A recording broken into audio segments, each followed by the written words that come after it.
On March 29, 2022, CNN launched CNN Plus, a venture that would have been the eventual future of the organization. It was a subscription-based digital platform with a $1 billion budget over 4 years, but the whole endeavor disastrously collapsed in only 3 weeks. So what happened, and what could we learn here? Let's investigate further, shall we? Welcome to Bulls and Bears. If you're new to the channel, hit the like button and subscribe if you enjoy our content.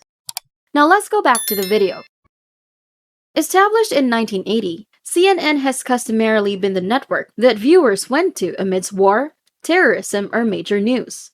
However, after 40 years, things have begun to change. CNN's core news business has been tremendously failing. In February 2022, the organization lost 70% of its primetime viewers in its key demographic. This comes at a time when trust in media is at its all-time low, dropping from 76% in 2016 down to 58% in 2021. Not only this, but there's been multiple scandals including key CNN staff, from affairs to child abuse. The strain was too much for CEO Jeff Zucker, and he was forced to resign earlier this year. So how could CNN turn all of this around? The world was moving towards streaming platforms, so why not CNN?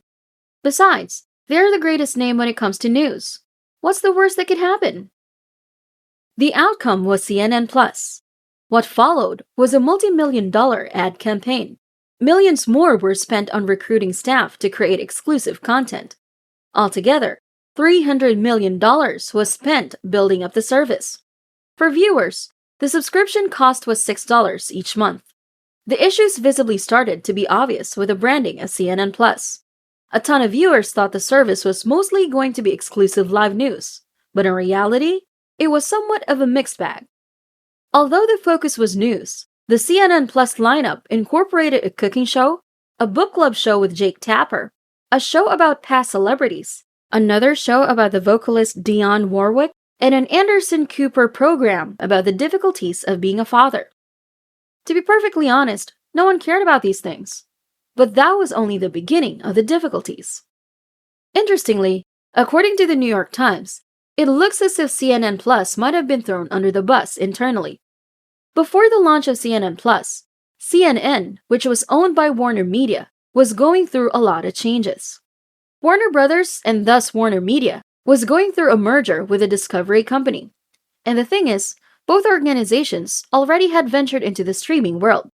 Discover had the Discovery Plus streaming service, and Warner Media had HBO Max. Both of these streaming services were going to be packaged into one, leaving no room for poor CNN Plus. Discovery executives were all skeptical of CNN Plus from the start. As a matter of fact, before its launch, the Discovery managers would not have meetings with the CNN Plus officials to try and hear what the product was about. And this didn't occur only a single time. This happened 3 times. They simply couldn't have cared less about it. Internal issues aside, the venture was a complete failure. Executives anticipated 2 million subscribers in the first year, but CNN Plus just managed 10,000 consistent viewers after the initial 14 days. And that was even after bringing down the price. When David Zaslav, the new CEO of the Warner Brothers Discovery merger, saw the abysmal numbers for the first time, he was horrified. He went with a choice to close it down immediately. As far as he might be concerned, CNN Plus was taking up a ton of resources and offering nothing in return. Altogether, after $300 million spent, the service was only around for 3 weeks. And the explosion resulted in a trail of destruction in its wake. Layoffs happened, and the catastrophe upended the professions of many would-be hopefuls. Cassie Hunt, who left a job at MSNBC for CNN Plus, expressed that a portion of her staff left stable positions and some moved across the country, and she noted that every one of them took a big risk. So why did no one watch? All the focus groups and studies might have told CNN managers that the concept was valid, but watching content for free in a controlled setting is different from having to pay for it. CNN, although an enormous legacy brand, doesn't exactly mean all that much anymore. They aren't as significant as they were during the 1980s and 90s. The market just didn't think that the programming on CNN Plus has sufficient value when contrasted with free TV, other web content, or other streaming platforms. Apple TV, Peacock, Disney Plus, Paramount Plus, HBO Max, Netflix, and Hulu all make for tough competition. CNN Plus was just one more $6 per month for politics and B-grade content. It was too little too late. CNN executives struggle to navigate a quickly evolving market, a market where consumer habits are unstable. And this all shows what happens when you fail to understand the situation. So what are a few lessons here? The following are 4 quick lessons that we can learn from CNN Plus' story. The first lesson would have been don't rest on brand recognition alone. There's no assurance of that working, particularly in a quickly developing market. The second lesson is obvious. Make better content that appeals to the target audience, albeit that is a lot more difficult than one might expect. Number 3 is to form trust.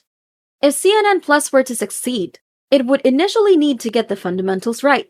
They would have to build brand trust among all Americans, not only 50% of them. For this to occur, they would need to be as close to unbiased reporting as possible. Every story should show the total picture and not substitute fact for opinion. For the whatabout is out there, this isn't simply a CNN issue. The same goes for Fox News as well. But the subject here is CNN. Furthermore, the fourth and last lesson, clearer internal communication might have also helped prevent this disaster. Discovery and Warner Media had their own plans for streaming services.